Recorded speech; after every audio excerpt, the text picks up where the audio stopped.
আসসালামু আলাইকুম। মেয়ের দেখেন, মেয়ের আজকে ইফতার বানানো হয়েছে। চিপস, নাগেট, মোমো, আঙ্গুর, রসমালাই, আপেল, বিটরুট, শরবত, আর মাল্টা, খেজুর, দই, আর ওখানে মুড়ি রেখেছি। আজকে আমাদের মা মেয়ের আজকে এগুলাই খাবার প্রিপারেশন নিয়েছি। আমি আবার দই দিয়ে মুড়ি দিয়ে খাবো।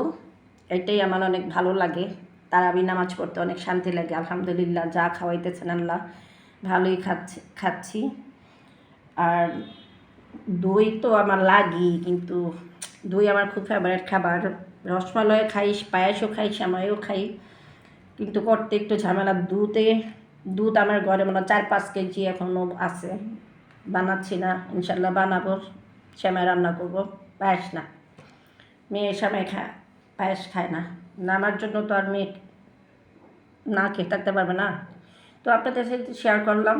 আমার এটা অনেক ভালো লাগে, ফেভারিট খাবার। এটাও বিটরুটের যে শরবতটা, এটা আমার অনেক ভালো লাগে, কিন্তু আমার মেয়ের কাছে স্মেলটা ভালো লাগে না। তো আমি আবার সব কিছুই খেতে পারি, কোনো প্রবলেম হয় না খাওয়াতে। আমার মেয়ের এটা একটু আছেই প্রবলেম। কিন্তু এই আলুটা খাইতে হবে। এই আলু না খেলে তো চলবেই না। আর মোমোটাও কালকে খেয়েছি, অনেক ভালো লেগেছে, সুন্দর লেগেছে, খেয়েছি। মেয়ে বানিয়েছে, এগুলা প্রিপারেশন ওই নিয়েছে। আপনি ভালো থাকেন, সুন্দর থাকেন, সুস্থ থাকেন। আসসালামু আলাইকুম রহমতুল্লাহি ওয়া বারাকাতুহু।